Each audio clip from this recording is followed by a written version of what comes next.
good morning, evening, or night. Wherever you are, welcome to WHAM today. Take a deep breath, clear your mind, and let's drift through the whispers of today's world, one quiet thought at a time. As we wrap up Monday, 5th May 2025, let's see what stories are unfolding around us. China experienced a tragic incident as 10 people died when tourist boats capsized in a sudden storm in the southwest of the country. Many were rescued and hospitalized. Data from Alipay and WeChat Pay shows a significant increase in spending by inbound tourists during the Labor Day holiday, especially from Hong Kong, with spending doubling or tripling from the previous year. Manycore, a Chinese firm aiming to rival Autodesk, is utilizing data to develop AI-driven spatial intelligence and plans to launch an IPO in Hong Kong. Tesla is promoting its LiDAR-free self-driving system, awaiting Beijing's approval for its full self-driving FSD technology, stressing the safety of its visual processing solutions. Beijing is fostering collaboration between Japan, South Korea, and ASEAN to lessen trade war impacts. To enhance connectivity between China, Laos, and Central Asia, a new direct service to Thailand is in the works. Apparel manufacturers selling to the U.S. are rethinking their strategies due to trade war tensions and the end of a U.S. tax loophole, exploring alternative markets and cost-effective production locations. At the Canton Fair, some exhibitors are avoiding showcasing products developed with U.S. clients, anticipating a grim outlook for China's toy exporters due to tariffs. Orville Schell, from the Asia Society, commented on the escalating trade war between the U.S. and China. An anti-corruption crackdown is underway targeting high-ranking military officials, possibly indicating internal competition among Xi Jinping's loyalists. Meanwhile, in the Philippines, the Coast Guard reported that a Chinese ship was engaged in illegal surveys within the country's exclusive economic zone, (EEZ). Switching to the United States, the U.S. president has considered lowering tariffs to improve business relations with China. The U.S. president also mentioned the possibility of imposing a 100% levy on foreign-made films, citing national security concerns. Israel is preparing to broaden its military actions in Gaza to establish a lasting presence, a plan that has been unanimously approved at a Security Cabinet meeting. The plan includes capturing the entire Gaza Strip and remaining there indefinitely, following the mobilization of tens of thousands of reservists. The stated goal is to capture all of Gaza, likely raising international concerns and strong opposition. The plan also involves restricting the distribution of life-saving aid in Gaza, a decision rejected by the United Nations and major aid organizations. This follows reports of Israel considering occupying the entire enclave, controlling aid, and potentially expelling Palestinians. Meanwhile, Gaza rescuers report that Israeli strikes have killed 16 people, including 3 children, while the Israeli military claims to have found weapons, caches, and killed a number of terrorists in southern Gaza. An Israeli official suggests that Donald Trump's visit is the only chance to prevent a new Gaza onslaught and secure a hostage deal. Families of Israeli captives in Gaza are reportedly outraged after Sarah Netanyahu said that there were fewer alive than claimed. Benjamin Netanyahu's plan to expand the fight in Gaza is being met with skepticism, as it remains unclear how adding tens of thousands of soldiers will fundamentally alter the existing dynamic. Israel is asserting that Gaza is not occupied. Adding to the escalating tensions, Benjamin Netanyahu has pledged a multi-phase response against Yemen's Houthis and their Iranian terror masters, after a missile launched by the militia movement struck the perimeter of Israel's main airport. Houthi military spokesman Brig. General Yahya Saree claimed responsibility, stating that the group fired a hypersonic ballistic missile at the airport. The incident prompted some international airlines to suspend flights, and Israel threatened to retaliate. Focusing on Eastern Europe, A Patriot air defense system is being moved from Israel to Ukraine, and Western allies are discussing the logistics of getting Germany or Greece to send another. Turning to North America, Donald Trump, in the United States, would not rule out using military force to gain control of Greenland. Back in the United States, Sean Diddy Combs' sex trafficking trial begins. United States President Donald Trump has directed the reopening and expansion of Alcatraz prison, a popular tourist destination. The Trump administration is under fire for substantial cuts to disaster management, which experts warn will weaken the country's ability to forecast, prepare for, and respond to natural disasters and pandemics. Moreover, Trump has declared a 100% tariff on films produced in foreign lands, impacting Canada, the UK, Australia, New Zealand, and European nations, a decision that has sparked concern in Hollywood and international film circles. Turning to Russia, the nation is prepared to mediate the India-Pakistan dispute over Kashmir, a region claimed by both countries and subject to ongoing conflict. President Vladimir Putin has asserted that the necessity for nuclear weapons in Ukraine has not emerged, expressing optimism that it will not. Leading up to the May 9 celebrations, Russia reported a Ukrainian drone attack on Moscow, as the city gears up to welcome foreign leaders from China and Brazil for a military parade on Red Square. Furthermore, Ekaterina Barabash, a Russian reporter of Ukrainian origin, critical of the war in Ukraine, was smuggled to France after being arrested for allegedly spreading false information about Moscow's armed forces. In response to US tariffs, Malaysia is rolling out US $356 in relief measures for small and medium-sized enterprises, expecting a considerable effect on its exports and economy. North Korea is seeing a decrease in tourism as it places greater emphasis on military and economic ties with Russia. This change in priority means Pyongyang's marathon is returning, but with less focus on attracting international visitors. Finally, autism researchers and advocates are protesting the proposed creation of an autism database to track the health of autistic individuals, voicing worries about potential misuse. Japan's Emperor Emeritus Akihito is scheduled for hospitalization to undergo heart tests after a routine checkup revealed an issue. The country is also overhauling its penalty system, emphasizing the prevention of repeat offenses rather than focusing solely on punishment within prison. In Fukuoka, a school has become the first in Japan to receive JAS certification for its organic school lunches.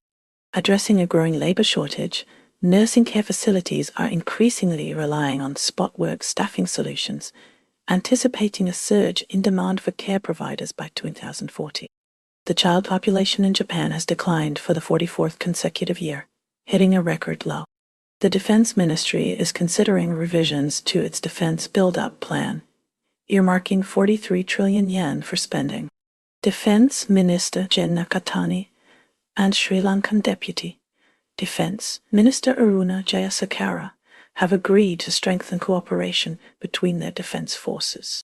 To boost global expansion for Japanese startups, the government and major companies are backing plug-and-place initiatives by investing in entrepreneurs. Finance Minister Katsunobu Kato has affirmed that Japan will not use sales of U.S. Treasury bonds as leverage in trade negotiations. Tariff discussions with the U.S. are projected to influence Japan's upper house election. Tensions are rising as Japan and China trade. Accusations of airspace violations near the disputed East China Sea islands. A recent survey indicated that baker remains a desired profession among 6-year-olds, while YouTuber is becoming an increasingly popular career aspiration. Shifting focus to international relations, a cutting-edge rare earths plant is being built in France with support from both France and Japan, highlighting the advantages of international collaboration.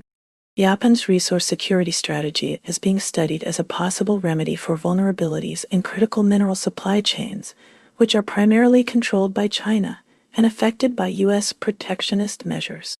India and Pakistan find themselves in a precarious situation as tensions rise following a massacre in Indian-controlled Kashmir. The potential for conflict between these nuclear-armed nations has sparked international concern, with both countries actively mobilizing military and diplomatic resources. Pakistan has conducted a second missile test in 2 days. The United Nations Security Council, at Islamabad's request, will hold closed consultations regarding the India-Pakistan situation on May 5, scheduled by the Greek presidency. Despite the heightened tensions and fears of war, weddings are continuing in Pakistan-occupied Kashmir.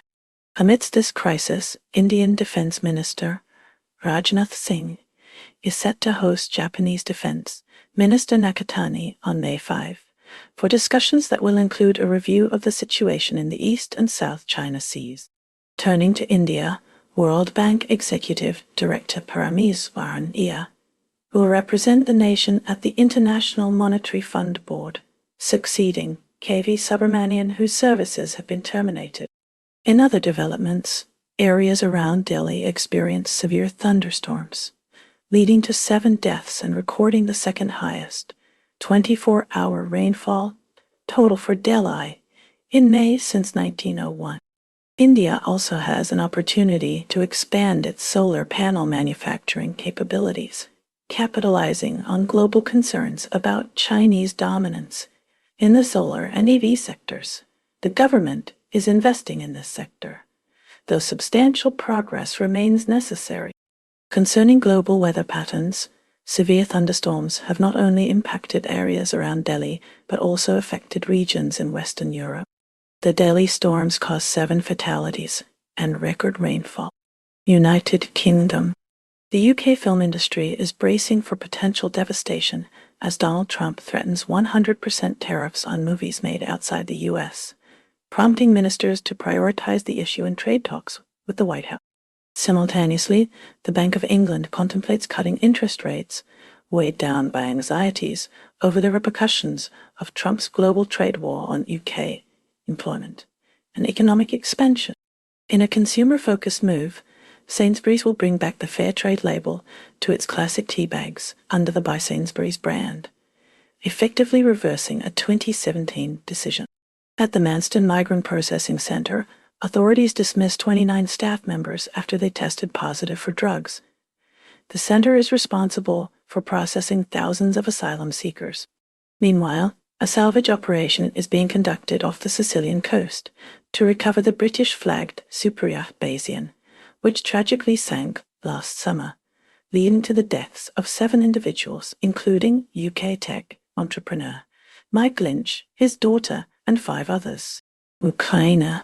Ukraine is grappling with a divisive movement in Odessa aimed at renaming streets and dismantling statues associated with Imperial Russia, a sensitive issue given the city's deep historical ties. The statue of Alexander Pushkin, situated outside the city council building, has emerged as a focal point of this cultural debate. Close to the conflict's front lines, an organization is offering refuge to marginalized populations, including individuals living with HIV, those recovering from drug addiction, and sex workers, providing not only medical care, but also a safe haven from societal discrimination. Australia's coalition is facing internal pressure to broaden its appeal after recent electoral disappointments. Senior figures are emphasizing the need to attract more women voters. Andrew Hastie has withdrawn from the opposition leadership contest. Mining magnate Gina Rinehart is advocating for the Liberal Party to adopt policies mirroring those of Donald Trump, citing Italy and Hungary as examples. Prime Minister Anthony Albanese has spoken with U.S. President Donald Trump in a warm phone call. The discussions centered on tariffs and the AUKUS Security Pact. Trump mentioned his good relationship with Albanese, while also expressing concerns about the decline of the U.S. film industry, attributing it to incentives offered by Australia and New Zealand. In Australia's economic sphere, Albanese's government is uniquely positioned to implement necessary economic reforms. Westpac indicates a reduction in borrowers in arrears dropping to 1.36%, attributed to recent RBA rate cuts, easing cost of living pressures. However, broader geopolitical instability continues to pose a risk to economic stability. Romania witnessed a significant shift in its political landscape as hard-right nationalist George Simion won the first round of the presidential election with 40.96% of the vote. Simion, who identifies as a natural ally of Donald Trump, gained traction through anti-establishment sentiment related to high inflation and the rising cost of living. He opposes military aid to Ukraine and supports the militarization of Europe. He will now face centrist Bucharest Mayor Nick Ordan, who secured around 21% of the vote. In a runoff election on May 18th, Brazilian authorities successfully thwarted a bombing plot targeting a Free Lady Gaga concert on Copacabana Beach in Rio de Janeiro. 2 individuals were arrested for allegedly planning to attack the LGBTQ community using improvised explosives. The concert proceeded safely, attracting over 2 million attendees. In other news, former President Bolsonaro, recently discharged from the hospital, is pushing for amnesty for his supporters imprisoned after the 2023 riots. His allies are actively supporting a bill in Congress that could provide broad amnesty, potentially benefiting Bolsonaro himself. Sudan is facing accusations of war crimes committed by the Rapid Support Forces, RSF, during the country's ongoing civil conflict. A 142-page dossier was submitted to the Metropolitan Police War Crimes Unit, outlining alleged instances of torture and rape. Adding to the instability, the Sudanese army reported drone attacks by the RSF on Port Sudan, targeting a military airbase, an airport, a warehouse, and civilian infrastructure. In parallel, Sudan has appealed to the UN's highest court, requesting emergency measures against the United Arab Emirates, claiming Emirati financial support for the RSF. Germany's political scene is marked by coalition governance amidst economic pressures and international concerns.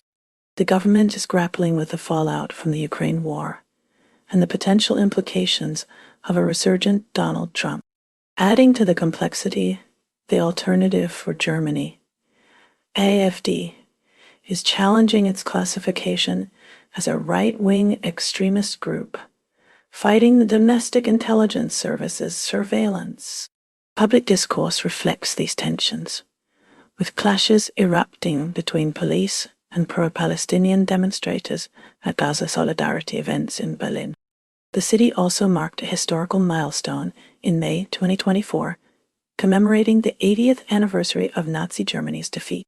German filmmaker Wim Wenders has publicly explored themes of freedom, peace, and insecurity, particularly in relation to Russia's war and Donald Trump's possible return to power. Pakistan is seeking a briefing at the UN Security Council concerning what it calls India's aggressive actions.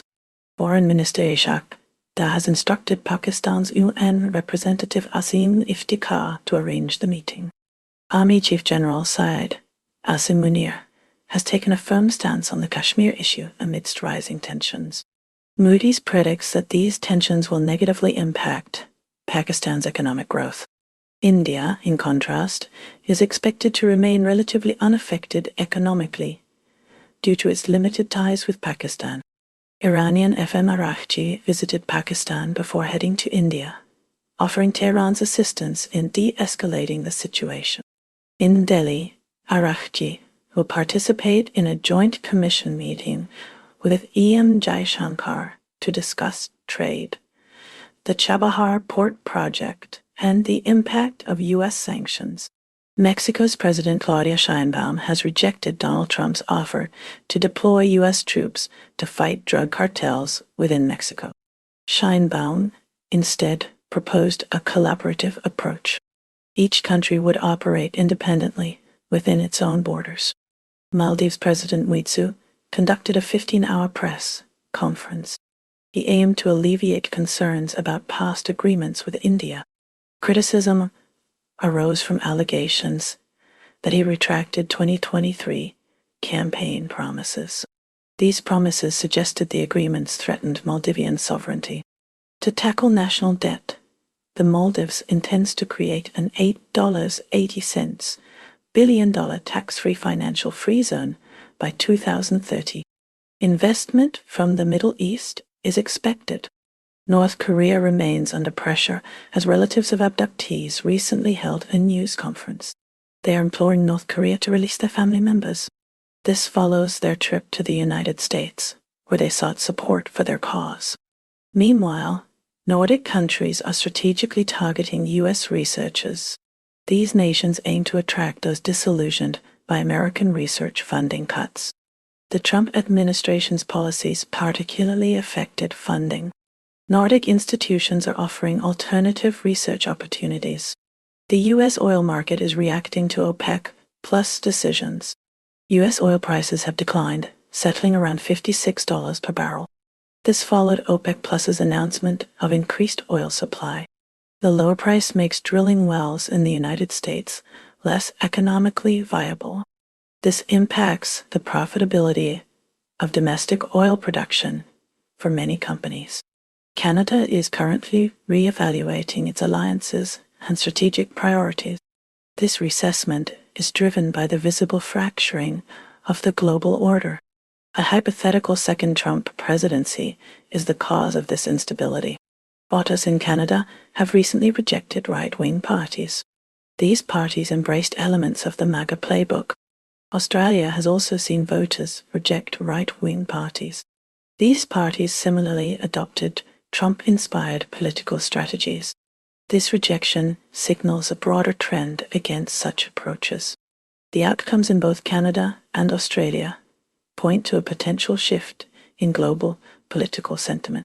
France is seeing President Emmanuel Macron actively working to attract scientists, leveraging research funding cuts and university threats in the United States. Separately, French police successfully rescued the father of a wealthy cryptocurrency entrepreneur. This marks the second kidnapping and ransom case this year, linked to the cryptocurrency sector. This incident raises security concerns within the cryptocurrency industry. Yemen's Houthi rebels have threatened a full aerial blockade on Israel, initiating the threat with missile fire towards Ben Gurion International Airport. One missile landed near the airport, causing panic. Israeli Prime Minister vowed retaliation against the Houthis and Iran. This follows the Ben Gurion incident, occurring just before a vote on escalating the Gaza war. South Korea is currently seeing President Yoon Suk-yeol under scrutiny following the arrest of John Sangbe, his spiritual advisor. Shamans are criticizing the situation, labeling it a sacrilegious misuse of their practices. Adding to public anxieties in South Korea, there are increasing worries about the structural safety of underground shopping centers, especially in Seoul, prompted by a rising number of sinkholes. In a notable social development, K-pop artist Bane is making waves as South Korea's first openly gay idol, challenging prevailing social norms in a nation where LGBTQ acceptance is still a sensitive topic. Colombia faces challenges as the Trump administration halted aid, potentially undermining the peace agreement with a major rebel group. This decision comes amid escalating violence in the region. The United States is experiencing heated debates over infrastructure spending. Proposed plans aim to modernize roads, bridges, and other vital systems. The discussions involve significant disagreements on funding mechanisms and project priorities. While London has engaged in preliminary talks with the U.S. about potentially accepting migrants deported from the U.S., according to Foreign Minister Olivier Nduhungirehe.